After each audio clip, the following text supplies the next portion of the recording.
Hola, buenos días. Bienvenidos a un nuevo capítulo de Ambiente y Medio, el magazine verde de la televisión abierta argentina. Hoy vamos a hacer un balance de la Ley de Glaciares a 10 años de su aprobación y su promulgación. También vamos a repasar los hechos que fueron llevando a la ciudad de Buenos Aires a tener una población que vive de espaldas al río. Pero antes, pasamos por el top 3 de Ambiente y Medio. Hoy vamos a ver quiénes son las megaestrellas más ecologistas de Hollywood. La crisis climática llevó a miles de artistas de todo el mundo a sumarse a la creciente lucha contra el deterioro del planeta. Algunos de ellos forman parte del selectísimo grupo de celebridades ricas y famosas, pero aún así dedican parte de su tiempo y su presupuesto a colaborar con iniciativas que buscan frenar los daños al medio ambiente. En el puesto número 3 se ubica Brad Pitt. Este célebre actor participó siempre en numerosos movimientos ambientalistas, pero fue recién después del huracán Katrina que Brad se decidió a dar un paso más y optó por fundar Make It Right, una organización sin fines de lucro que financia la construcción de viviendas sostenibles a familias que fueron víctimas de huracanes y maremotos. En el puesto número 2 se ubica Emma Watson. La actriz británica que a los 9 años ya interpretaba a Hermione en la saga Harry Potter, viene denunciando hace tiempo a la industria textil por su daño ambiental. Su lucha por promover entre los jóvenes un consumo de ropa más responsable y sostenible la llevó a crear una línea de prendas ecológicas llamada Pure Threads, con la que intenta impulsar una mirada más ética y sustentable en el universo de la moda. Y en el puesto número 1 se sube Leonardo DiCaprio. Quizás se trate de una de las celebridades más destacadas en el activismo ambiental. Aunque siempre estuvo cerca de organizaciones que denunciaban el cambio climático, hace unos años el actor se decidió directamente a crear una fundación con su nombre para financiar proyectos y campañas de concientización destinados a proteger los últimos lugares vírgenes del planeta. Entre sus aportes cinematográficos se encuentra la producción The 11th Hour, un documental que denuncia la crítica situación de miles de ecosistemas y que contiene testimonios de científicos, políticos y activistas ambientales. Este fue el top 3 de la semana. Lo viste en Ambiente y Medio, periodismo aplicado a la ecología. Hola, ¿qué tal? Bienvenidos a una nueva edición de Ambiente y Medio. Como todos los domingos, vamos a estar acompañándolos durante una hora en, como me gusta decir, el único programa de ecología de la televisión abierta argentina.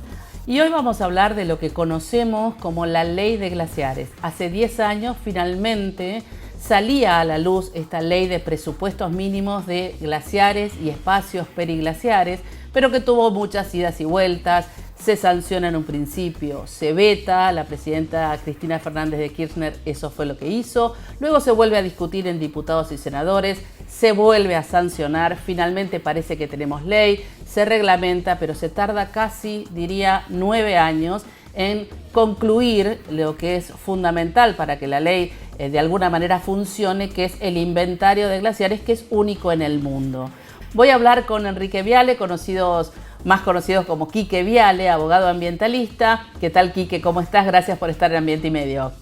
¿Qué tal, Gabriela? ¿Cómo estás? Mucho gusto estar acá en este programa. Mucho gusto. ¿Dónde estabas cuando se sancionó la ley hace 10 años? Bueno, estábamos junto a la socióloga Maristela Svampa en lo que se llama el gallinero del Senado, es decir, ahí arriba, mirándolo en vivo y en directo a las 3, 4 de la mañana era. Ese día, cuando empieza la sesión, no teníamos idea que iba a pasar. Eso no pasa siempre, ¿eh? Yo les puedo asegurar que quienes siguen el Congreso, cada vez que se abre una sesión, ya se sabe cómo va a salir. Es muy difícil que no pase. Bueno, y en el caso de esa noche no se sabía cómo terminaba. En el Senado. El Senado, recuerden que ya había sido aprobado en diputados y luego el 30 de septiembre, en realidad el 29, porque esto terminó en la madrugada, empieza la sesión en el Senado sin saber. Nosotros teníamos, según el poroteo que teníamos, estábamos ahí a 2-3 votos.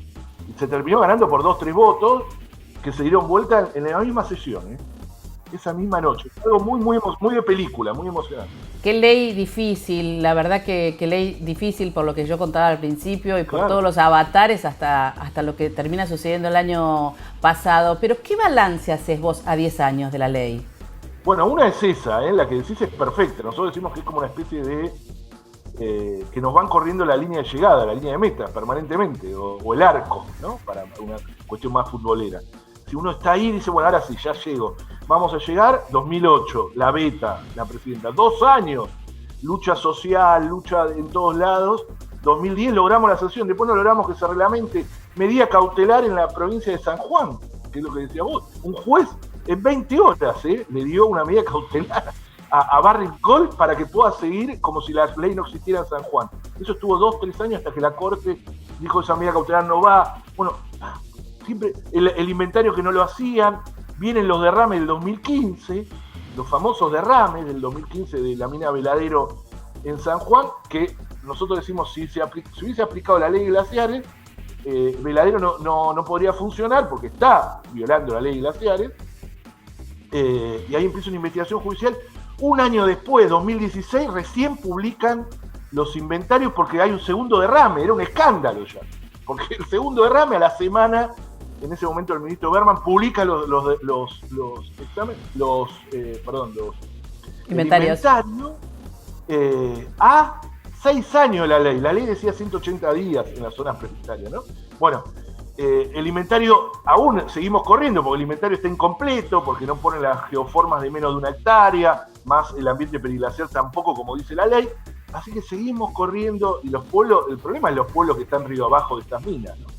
Y la ruptura de glaciares permanente que existe, ¿no? De parte de las grandes minas, sobre todo.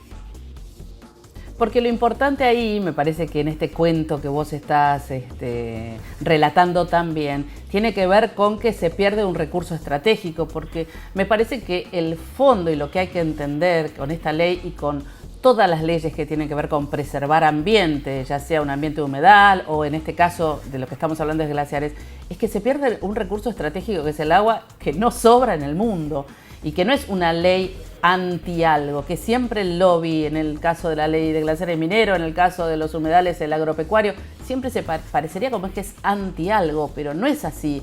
Eso sería interesante que lo expliques, Quique. Eso es muy importante, por eso, bueno, nosotros ahí hicimos un trabajo de divulgación muy grande, con científicos, etcétera, para mostrar lo que protegía la ley. La ley protege nuestros tanques de agua. Los glaciares son nuestros tanques de agua, digo, para los urbanos, para que entendamos los y las urbanas, entendamos, son nuestros tanques de agua, ¿viste lo que está arriba? Y es lo que nos da agua y va soltando agua y formando los ríos, gran parte de los ríos de nuestro país, que van dando vida y trabajo. ¿Sí? Tiene una función no solo ecológica y paisajística. A veces los glaciares solo lo relacionamos al Perito Moreno, esa espectacularidad. Estos son glaciares, incluso ambientes periglaciares, que ni siquiera tienen esa forma, ¿no? Sino que van dando agua y sobre todo en las épocas de sequía. Las épocas de sequía son clave para que podamos seguir subsistiendo. Es decir, esos son los glaciares. Lo que hace la ley, absolutamente razonable, es decir, bueno, sobre los glaciares, sobre el ambiente periglaciar no se puede hacer ni minería ni actividad petrolera, porque los destruye, no hay otra. Es algo razonable. Quien no quiere una ley de glaciares es que quiere destruir los glaciares, eso es lo que decía. Porque las minas dicen, no, nosotros somos respetuosos. Son respetuosos, no hay problema con la ley. Porque la ley no prohíbe la actividad minera en todo el territorio. Incluso habíamos hecho, era menos del 1% del territorio nacional que protege esta ley. Digo porque en un momento también el lobby minero había dicho, como está haciendo ahora con la de humedales, yo con la ley de humedales siento un déjà vu total, pero absoluto, porque empiezan a decir, nosotros les llamamos terrorismo estadístico. En un momento, me acuerdo que el secretario de Minería de ese momento, Mayoral, decía, se van a perder 500.000 puestos de trabajo. Y 500.000 puestos de trabajo en minería metalífera no hay en todo el mundo. Ni siquiera en América Latina. En Argentina hay 9.000 trabajadores, que es un montón, pero son 9.000, no 500.000. Ahora te voy a llevar a lo que pasó el año pasado, en el año 2019, que estamos hablando de hace un año y monedas, con respecto a lo que la Corte Suprema de Justicia finalmente declara como constitucional la ley, pero además procesa a varios exministros de Ambiente y a Villalba, Ricardo Villalba, que es un científico del CONICET. ¿Cómo está? Bueno, para explicarlo sintéticamente, los procesa por incumplimiento de la ley, para más o menos entenderlo. ¿Cómo está hoy esa situación? Bueno, son dos causas distintas, ¿no? Una era la causa que estaba en la corte, que era un pedido de la empresa Barrick, una especie de confesión, no ya la causa judicial, pidiendo la inconstitucionalidad de la ley, que no se le aplique la ley. Como yo no me apliquen el tipo penal de asesinato. ¿Qué quiero hacer? Sí. Bueno, esa causa que tuvo muchos años, que tuvo 2 años de medida cautelar, como les dije, sin que se aplique la ley en la Barrick, terminó con una sentencia definitiva de la Corte que le dijo, señores, no es pertinente su pedido, la ley es constitucional. A ver, las leyes son constitucionales hasta que alguien las declare inconstitucionales. La Corte lo que hizo es rechazar el pedido, entonces la ley es constitucional, es un espaldarazo muy fuerte a un lobby que venía haciendo la justicia muy poderoso, esta empresa Barrick, una de las empresas más grandes del planeta. Por otro lado, a raíz de los derrames de cianuro del año 2015, empiezan investigaciones judiciales, sobre todo en Comodoro Pi, con los funcionarios nacionales.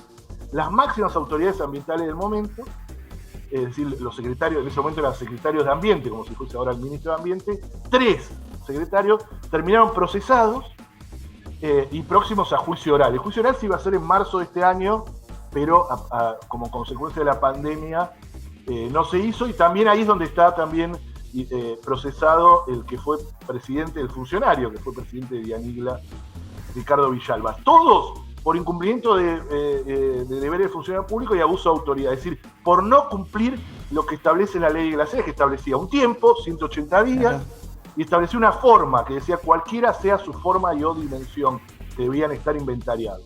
Eso está próximo a juicio oral.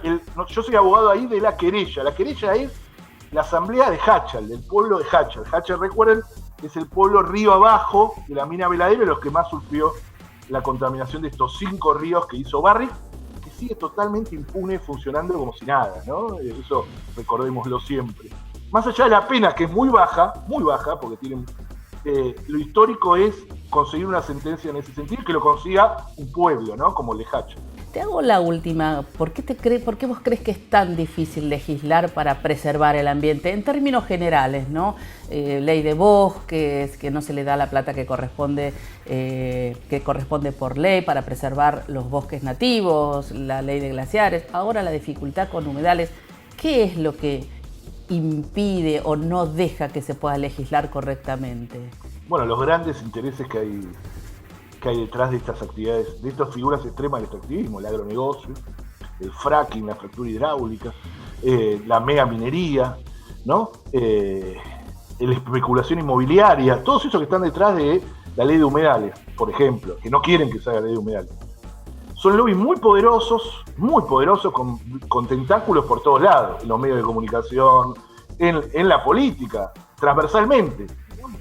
No es que un solo partido los protege, sino mayoritariamente otros. Miren, lamentablemente el agronegocio tiene sus diputados y senadores, la mega minería tiene sus diputados y senadores, el fracking tiene sus diputados y senadores, ¿no? De forma absolutamente legal. Nos faltan más diputados y senadores que estén del lado de la naturaleza, de la vida, de la sustentabilidad. Bueno, así es, ¿no? Eso es genial, ¿no? Lo que acabas de decir, ¿no? Que votemos nosotros también, porque los que están ahí están gracias al pueblo, digamos. Entonces es Totalmente. Que los ciudadanos tenemos que tener un poco más de ciudadanía ambiental para votar a quien corresponde, para que se legislen leyes que preserven el ambiente. Por ahí sería la cosa, entonces. Totalmente. Todo junto. Es decir, participar, no dejarnos solo en el momento de votación, sino también exigirle, pedirle cosas concretas, no dejarnos que nos digan, nos mientan con un discurso lavado, porque ahora todos son protectores de la vida. Van a hablar, todos están en contra de los incendios, pero cuando hay que votar concretamente una ley, por ejemplo, que prohíbe por 60 años, ahí empieza, no, pero en realidad la propiedad privada empieza. Bueno, con humedales es lo mismo, sí, yo quiero proteger los humedales, bueno, vamos a votar, no, pero los intereses empiezan. Fíjense eso, hay que ser no hay que ser un especialista en el Congreso, pero mírenlo porque es muy evidente. Gracias, Quique, por esta conversación. Muchas gracias. Gracias por llamar, muy contento. Un abrazo grande. Gracias, Quique, y nosotros seguimos con más Ambiente y Medio.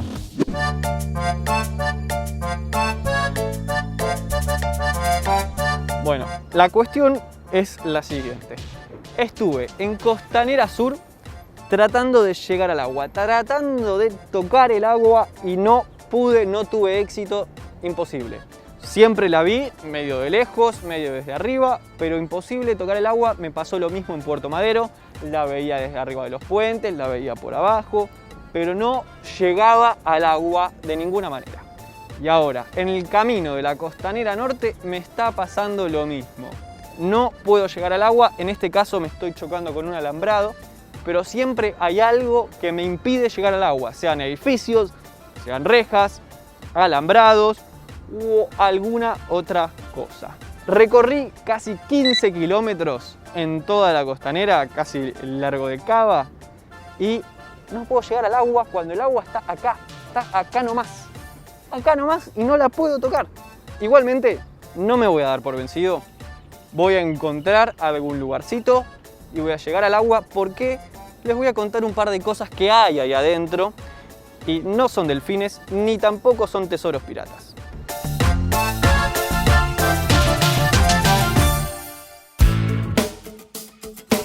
No te muevas de ahí, en el próximo bloque vamos a intentar descubrir cuáles son los hechos que llevaron a la población de la ciudad de Buenos Aires a vivir de espaldas al río.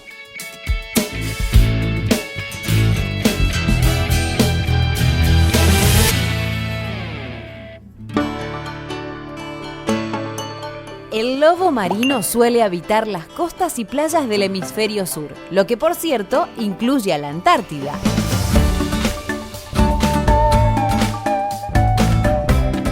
Los machos llegan a pesar unos 300 kilos y las hembras la mitad. Viven en colonias formadas básicamente por un macho, un harén de hembras y un grupo de ejemplares jóvenes. Se alimentan de peces, pulpos, calamares, pingüinos y algunas aves marinas. Llegan a comer entre 15 y 25 kilos de alimentos por día. A su vez, los lobos marinos suelen ser presas de orcas y tiburones. Su grado de conservación actual no era preocupante hasta hace una década. Sin embargo, un estudio reciente revela que la ingesta de plásticos, de a poco, comienza a convertirse en una gran amenaza. La investigación arrojó datos alarmantes. Científicos encontraron materiales sintéticos en los estómagos del 7% de los lobos marinos analizados. La mayoría de ellos, ejemplares jóvenes.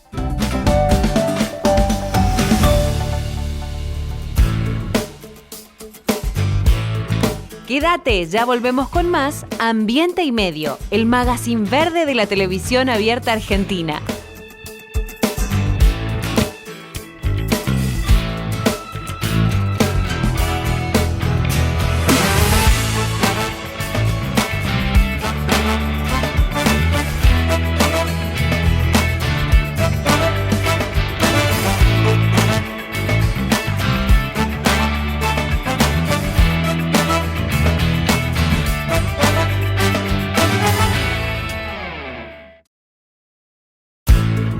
Seguimos con más Ambiente y Medio, periodismo al natural.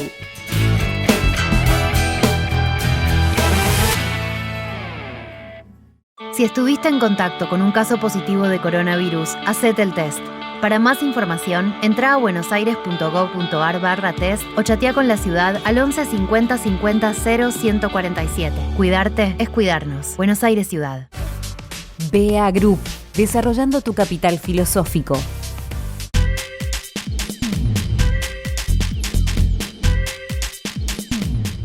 Deiza, con más de 200 plantas instaladas en Argentina y Latinoamérica, es la empresa líder en el diseño y fabricación de maquinarias y equipamientos para la recuperación, transformación y valorización de los residuos sólidos urbanos. Deiza, la mejor alternativa tecnológica en soluciones ambientales.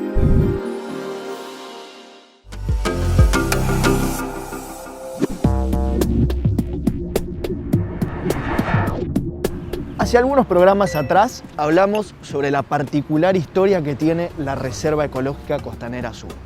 Una reserva ecológica que nació a partir de una decisión de la última dictadura cívico-militar de arrojar una serie de escombros que eran producto de la demolición de algunos edificios para la construcción de algunas autopistas. Esos escombros fueron traídos acá, a la orilla del Río de la Plata, con la intención de ganarle terreno al río.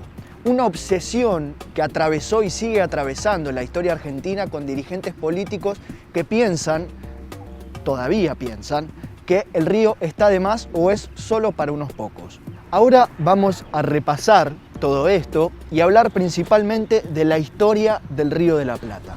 Su contaminación, los emprendimientos, lo cultural. Hoy es un río que dejó de estar involucrado en nuestra vida cotidiana.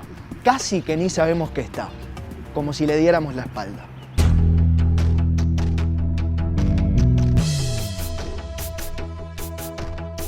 Al principio te hablaba de esa obsesión que siempre tuvo la Argentina de expandir tierras y robarle lugar al río. Lo que nos lleva al otro gran uso histórico que se le dio al río, que servía de vertedero de escombros, para decirlo en criollo. Cada vez que a la ciudad de Buenos Aires le sobraban piedras, ladrillos, pedazos de paredes, se los trajo al río, con la intención, insisto, de ganarle terreno. Y es tan así que si hacemos una radiografía de la costa de la ciudad de Buenos Aires, vamos a encontrar diferentes escombros de diferentes situaciones y épocas. El primer intento formal de expansión de tierras del siglo XX lo hizo nada más ni nada menos que Boca Juniors. El 25 de mayo de 1975 era la fecha asignada para que en este lugar que tenemos aquí se inaugure el nuevo estadio de Boca con una capacidad de 140.000 personas que iba a ser inaugurado con un partido de la selección argentina. Dicho esto, no por mí, sino por Alberto J. Armando, el entonces presidente de Boca y nombre actual, oficial, de una bombonera que nunca se mudó. Este proyecto disparatado, faraónico, utópico, comprendía la construcción de algunas islas flotantes y sobre todo del relleno de tierra, justamente para construir un estadio y una ciudad deportiva. Como buen proyecto argentino, quedó en la nada. Distintas versiones, falta de pago, cuestiones políticas y la más lógica, creo yo, que la isla artificial número 7 no iba a soportar el peso del estadio.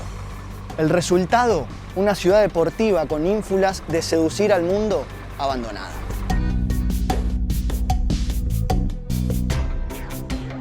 Y cierro esto con un datito de la época.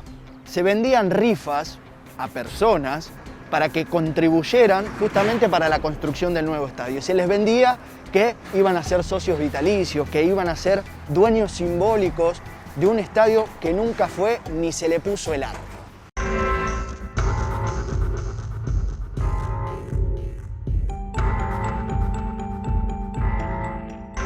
Y así, de sur a norte, encontramos de todo.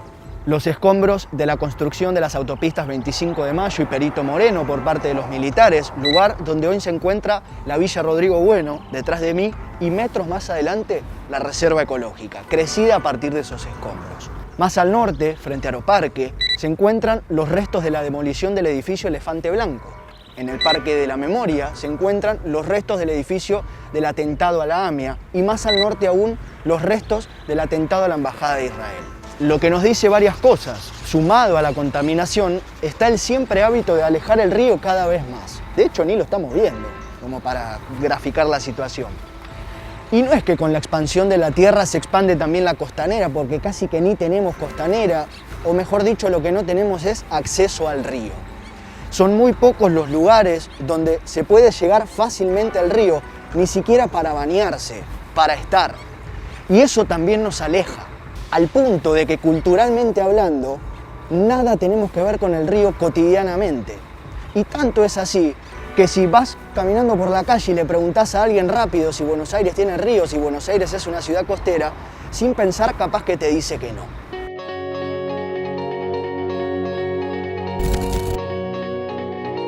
Buenos Aires supo, en algún momento de su historia, utilizar al río como lo que es. Es una frase que ya utilicé, pero que me da un perfecto pie para recordarles o contarles a aquellos que no lo han vivido, como yo, que Buenos Aires concebía al Río de la Plata hasta como actividad lúdica. Mis abuelos, ni hablar de mis bisabuelos, me cuentan que venir al río era un plan. Se elegía un día del fin de semana, se preparaba la mallita, se preparaban los sanguchitos, se preparaba la reposera, se venía en auto o en colectivo y se pasaba el día en el río. nadando, jugando a la pelota, tomando algo. Era una escena característica, típica de la zona, de la ciudad de Buenos Aires, que con el paso de los años se fue destruyendo a tal punto que hoy nos parece imposible o casi ilógico e inaceptable hacerse de la idea de que en algún momento se pudo y hoy ya no. ¿Qué pasó en el medio? De todo.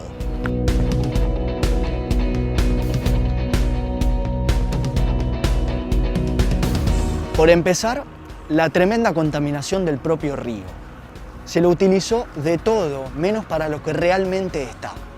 Hace más de 50 años que funciona como tanque de agua, como inodoro, como basural de industrias altísimamente contaminantes como curtiembres, mataderos, fábricas textiles, que no se les ocurrió mejor idea y se les sigue ocurriendo la idea de tirar sus desechos y sus efluentes al río sin ningún tipo de tratamiento, generando una contaminación terrible. Y fue así, de un día para el otro, debido a esta contaminación, más precisamente el 2 de diciembre de 1975, la entonces Municipalidad de Buenos Aires prohibió desde ese día hasta hoy a los habitantes bañarse en el Río de la Plata. Y fue a partir de entonces que el río nos empezó a quedar cada vez más lejos.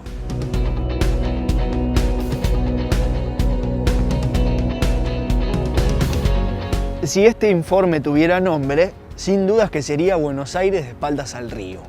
Salvo por los que se dedican a la pesca, algunos que se dediquen a los deportes acuáticos, los empleados de buquebús y no mucho más. El resto, si mañana nos levantamos y no está el río, mirá, no sé si nos damos cuenta.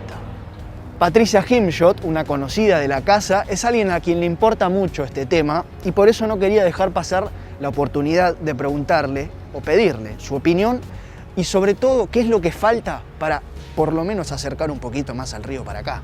Ya en 1929 Le Corbusier destacó que Buenos Aires le daba la espalda al río. Si ustedes lo piensan, el río llegaba a las barrancas de Belgrano. Y fíjense la distancia que tenemos ahora para acceder al río. Tampoco tenemos una forma fácil de acceder. No hay caminos ni medios de transporte que nos acerquen. ¿Cuánto tiempo hace que ustedes no visitan el río o no lo ven? Fundamentalmente porque es difícil. ¿Cómo se revierte esto? Bueno, el COVID nos ha dado una lección en este tema, que es que evidentemente a la ciudad de Buenos Aires le faltan espacios verdes, necesita más espacios de esparcimiento. Entonces, una de las formas sería empezar a pensar esa costa como un lugar para todos los vecinos, con más lugares, con más espacio verde, con más lugares para hacer actividades deportivas, culturales, etc.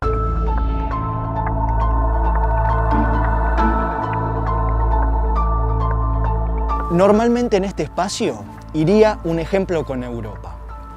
Sabemos muy bien que hay algunos aspectos en los que están muchísimo mejor que nosotros, aunque hay que aclarar que tienen riquezas de procedencia dudosa, pero esa es otra historia que la vamos a dejar para más adelante.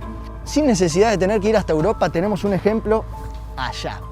Un país que se llama Uruguay y que casualmente tiene un río que se llama de la Plata. Por supuesto estoy hablando del mismo río, pero que en ese país, Uruguay, se lo utiliza como un río, donde la gente se baña, donde funciona como un plan de fin de semana, donde también le dicen mar, acá enfrente. Y un datito más, en los años 80, la contaminación del Río de la Plata en la zona de Uruguay era casi la misma que acá. ¿Qué pasó en el medio? Políticas públicas, seguramente, y una mejor predisposición para que el río empiece a estar más cerca de la gente. ¿Qué falta? De todo, como recién escuchábamos a Patricia.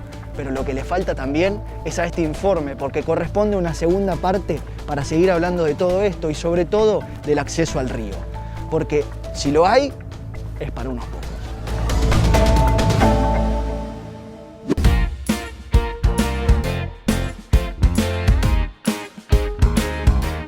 Bueno.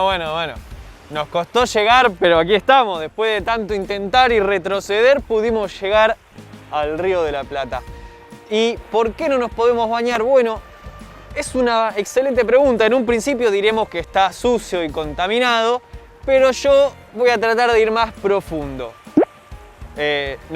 Tala. No me voy a meter. Bueno, como Mauri ya les fue anticipando, un día de 1975 sin mucho debate y sin mucho aviso previo, aparecieron a lo largo de toda la costa carteles que decían terminantemente prohibido ingresar al agua. Igualmente, esto no evitó que algunas personas sigan queriendo ingresar o sigan, de hecho, haciéndolo.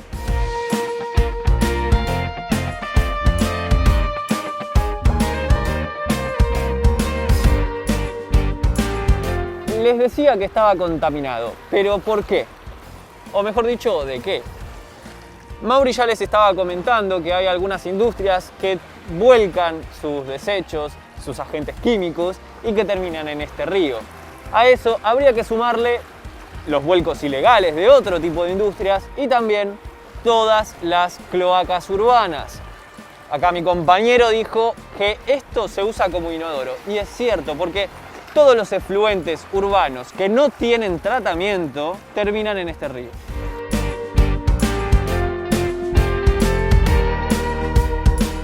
Bueno, miren, acá en esta orillita tengo un montón de basura, que en realidad sabemos que no es basura todo, sino que son residuos que no fueron tratados correctamente y se transformaron en basura, que terminó en esta orilla. También toda la orilla llena de escombros. Lógicamente, si están construyendo por todos lados, los escombros los tiran acá, ¿no?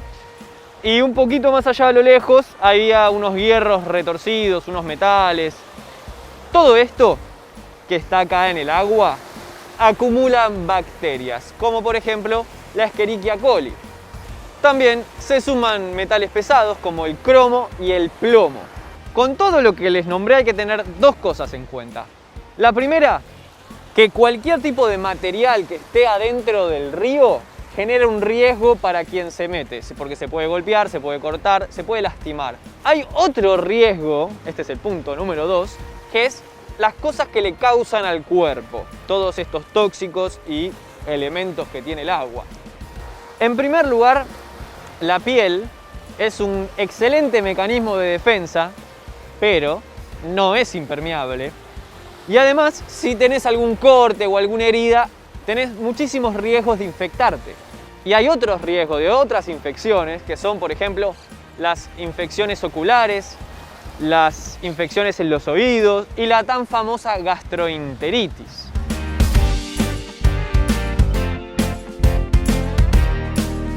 Pese a todos estos riesgos de enfermedades, de infecciones, de lastimarse, hay gente que se sigue metiendo al agua porque lo necesita, porque acá en Buenos Aires, en el verano, en pleno calor, con toda la humedad, se genera un clima muy pesado. Necesitan un lugar para refrescarse porque o no tienen aire acondicionado o tampoco les alcanza para un ventilador.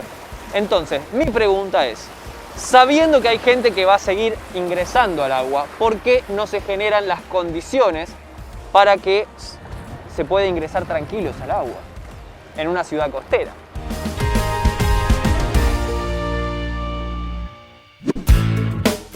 Quédate ahí, porque en el próximo bloque vamos a hablar sobre el Plan Nacional para la Conservación de las Aves Playeras en la Argentina, un programa en el que participan más de 30 instituciones científicas, académicas y gubernamentales.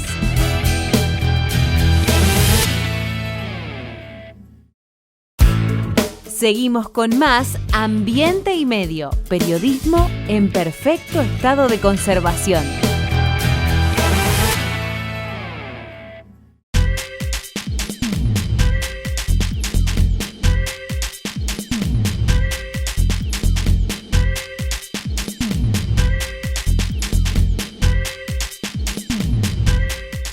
Grupo Petersen, desde 1920, construyendo el país. Cuando elegís papel Ledesma, elegís un consumo responsable. Porque nuestro papel se elabora a partir de la caña de azúcar, un cultivo renovable año a año. Elegí Ledesma, elegí cuidar el ambiente. Deisa, con más de 200 plantas instaladas en Argentina y Latinoamérica, es la empresa líder en el diseño y fabricación de maquinarias y equipamientos para la recuperación, transformación y valorización de los residuos sólidos urbanos. Deisa, la mejor alternativa tecnológica en soluciones ambientales.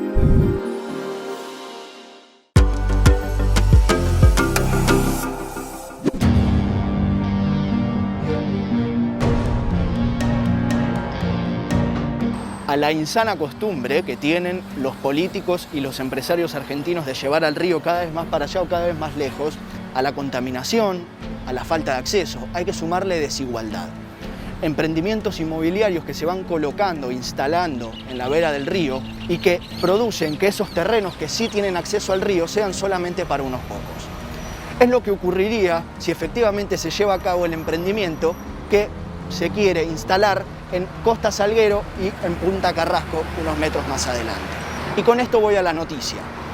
La legislatura porteña aprobó un proyecto de rezonificación de toda esta zona para vender estos terrenos y llevar a cabo aquí un emprendimiento multimillonario que consta de la construcción de un espacio verde parquizado con llegada hasta el Río de la Plata, con un barrio náutico y con una serie de edificios, una suerte de mini Puerto Madero, lo que provocaría que ese espacio sea solamente para los que viven ahí, propiedad privada.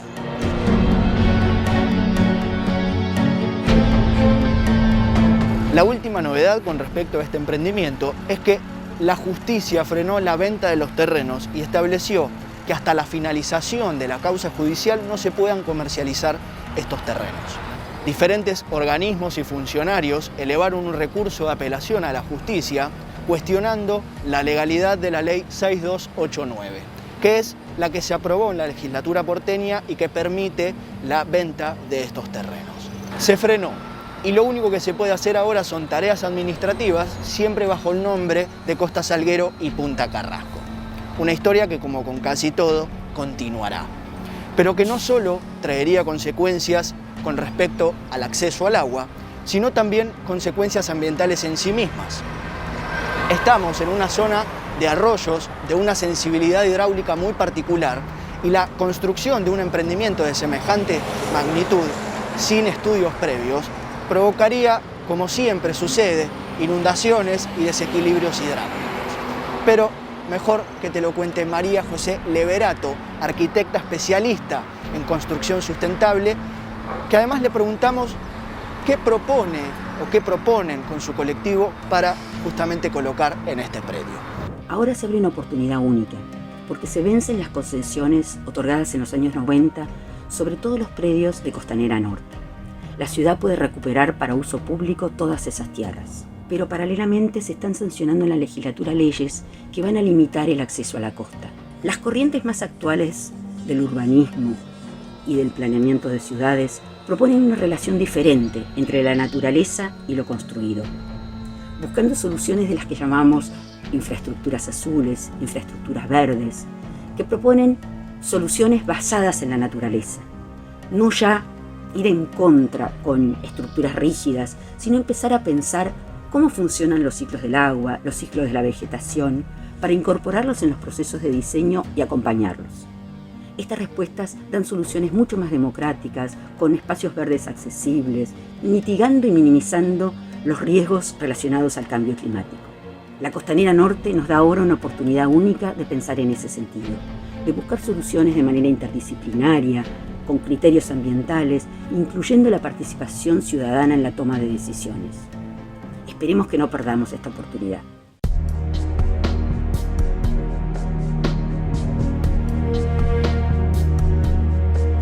Una desigualdad que no solo se manifiesta acá en el Río de la Plata o acá en Argentina, sino en todo el mundo.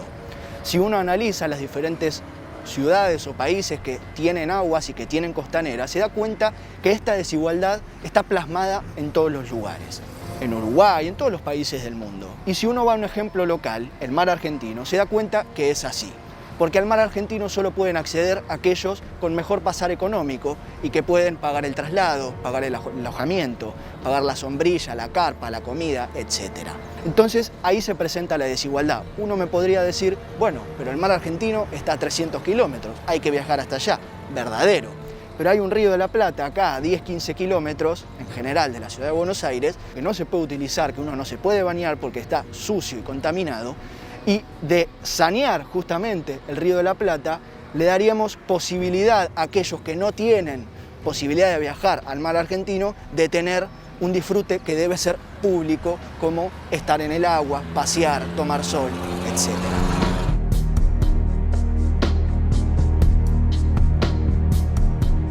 Lo que hace falta indudablemente es un compromiso por parte del Estado, por parte de los políticos, por parte de los empresarios que dejen de alejar justamente el río del ciudadano común y justamente empezar a acercarlo.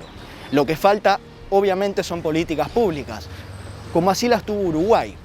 Si seguimos con este grado de contaminación, si seguimos con la falta de infraestructura, con la inaccesibilidad del propio río, si seguimos con emprendimientos inmobiliarios que alejan cada vez más el río y lo hacen para unos pocos, seguramente si seguimos con todas esas cosas, sigamos siendo una ciudad que le da la espalda al Río de la Plata.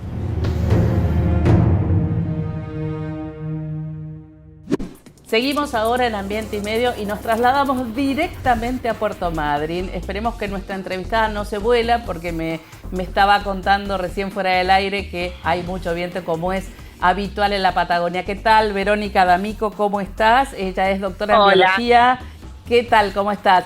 Te presento primero, Verónica. Bien, bueno. Muy bien. Te presento. Verónica D'Amico es doctora en biología y es especialista en aves playeras, así que vamos a estar hablando desde el lugar donde deberían estar las aves y eso me lo vas a contar en un ratito. ¿Cómo estás, Verónica? Ahora sí te saludo. Bien, ¿qué tal? ¿Cómo andan? Muchas gracias por esta oportunidad, por esta entrevista. Bueno, acá en un día típico patagónico, en una playa de la ciudad de Puerto Madryn. ¿Qué son las aves playeras? Bien, son un grupo de aves que sí utilizan justamente las playas para alimentarse, para descansar. Algunas especies la utilizan para reproducir. Sin embargo, si bien su nombre es aves playeras, no todas las aves utilizan las playas, las costas, sino que algunas especies también las podemos encontrar en el interior, ¿sí? en las zonas más continentales. Las aves playeras, por lo general, son aves migratorias. Esto es, aves que se reproducen en un sitio y luego migran a pasar su periodo no reproductivo de descanso hacia otros lugares. Existen aves que hacen migraciones de larga distancia, es decir, aquellas que las llamamos neárticas, que reproducen en el hemisferio norte, en la tundra ártica, y luego migran hacia el sur, llegando hacia el sur de América del Sur. Bien, vamos a explicar que, Verónica, estabas en la playa hace un ratito y ahora te fuiste al auto por una cuestión de sonido para que se entienda mejor toda tu explicación, porque de golpe te veíamos en la playa y ahora te vemos encerrada en el auto. Esto es para contarle a la audiencia. Me decías que las aves migran muchos kilómetros. ¿Hay algún récord de cantidad de kilómetros de migración? Mira, recientemente acaba de publicarse un récord de una especie que migró algo así como casi 13.000 kilómetros ininterrumpidos durante 11 días, me parece que fue, creo que en 11 días, ininterrumpidamente, sin parar ni a descansar ni a comer. Ese es el récord mundial que tenemos recientemente publicado. ¿Cuáles son las amenazas para estas aves? Mira, amenazas como la mayoría de los grupos animales, ¿no? La mayor amenaza es el cambio global, el cambio climático global, todo lo que eso conlleva, ¿no es cierto?, las modificaciones en el ambiente, las modificaciones en las disponibilidades de alimentos. Consideremos que estas especies de aves dependen mucho de los sitios que utilizan tanto para alimentarse como para descansar, de especies, presas particulares que se deben encontrar específicamente en el sitio donde ellas paran, en el momento específico cuando paran. Esto hace que las aves puedan alimentarse, adquirir una condición óptima para seguir su migración. Si esto está modificado, si la disponibilidad de presas se modifica, si el ambiente, el hábitat se modifica, entonces las aves ya empiezan a encontrar algún tipo de impacto, ¿no es cierto?, en sus poblaciones. Yo trabajo estudiando la condición física y el estado de salud justamente de las especies animales en un ambiente cambiante. ¿Sí? Lo que hacemos dentro de mi grupo de investigación también es utilizamos herramientas de la ecofisiología.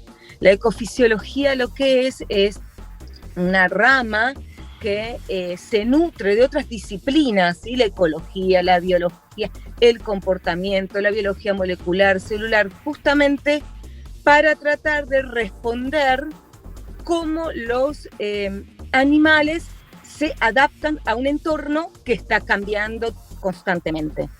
Por lo general, justamente cuando detectamos alguna modificación en una población o en una especie en particular, lo podemos observar o porque la población disminuyó, o vemos que una determinada especie o población cambia de sitio de alimentación o cambia alguna ruta migratoria. Sin embargo, cuando nosotros tenemos ese tipo de observaciones, lo que estamos viendo es la consecuencia del problema, justamente. No estamos viendo el problema en ese momento. Lo que tratamos de hacer con las herramientas, justamente desde la fisiología, desde la ecofisiología, es tratar de alertar tempranamente a eso. Si nosotros conservamos a las aves playeras, que en este momento son de los grupos de aves que están mostrando las mayores disminuciones poblacionales, conservar a las aves playeras implica no solo por conservar la biodiversidad natural, por la biodiversidad que tenemos, sino también conservar los ambientes que utilizan. No solo por las aves o por los otros animales que lo utilizan, sino también por nosotros mismos. Muchas veces nosotros los seres humanos utilizamos los mismos ambientes que utilizan las aves playeras. Muchas gracias, ya estás de nuevo en la playa y hay un poco menos de viento, así que podemos hacer una despedida en una linda playa de Puerto Madryn. Y muchas gracias por contarnos todo lo que vos sabés de aves playeras y de la importancia de conservarlas. Muchas gracias por estar con nosotros. Bueno, muchas gracias a ustedes por comunicar. Gracias, Verónica, y gracias a Puerto Madryn que nos recibe aunque sea a la distancia. Nosotros seguimos con más Ambiente y Medio. Vieron que muchas veces usamos el verbo fluir como sinónimo de algo bueno. Cuando decimos que las cosas fluyen es porque están saliendo bien, y cuando las cosas están trabadas o estancadas es porque hay algo que no estaría funcionando correctamente. Y bueno, la verdad también es que creo que tener cierta fluidez en la vida es algo bueno. Y hoy estuvimos hablando de algo que fluye constantemente. El río vendría a representar este verbo como un fenómeno natural del bien, del recontra bien. Por eso hoy les quiero recomendar Flow, un documental de Nicolás Molina que nos hace tremendo viaje por dos ríos, el Biobío en Chile y el Ganges en la India. Tengan en cuenta que esta es una pieza distinta, porque no vamos a tener tantos datos o estadísticas como estamos acostumbrados, sino que este es más bien una película más poética. Traza un paralelismo entre ambos ríos y por lo tanto también entre dos culturas que están separadas por miles de kilómetros, pero que tienen una esencia bastante parecida. También el río las invita a estas dos culturas a asentarse a sus orillas y se genera mucha importancia, tanto desde la subsistencia como desde el lado espiritual. A mí también me hizo pensar en mi ciudad y en el valor que históricamente le otorgábamos al río, y creo que Flow también nos permite poder ver y conectarnos con este fenómeno natural del bien que tanto valor tuvo a lo largo de la historia. Y por qué no, creo que nos hace fluir, o por lo menos pensar cómo fluir en armonía con la naturaleza. Y si llegaste tarde, lo podés volver a ver entero en YouTube o en ambienteymedio.tv. Y no te olvides de seguirnos en las redes sociales @Fundación Ambiente y Medio. Nos vemos la próxima.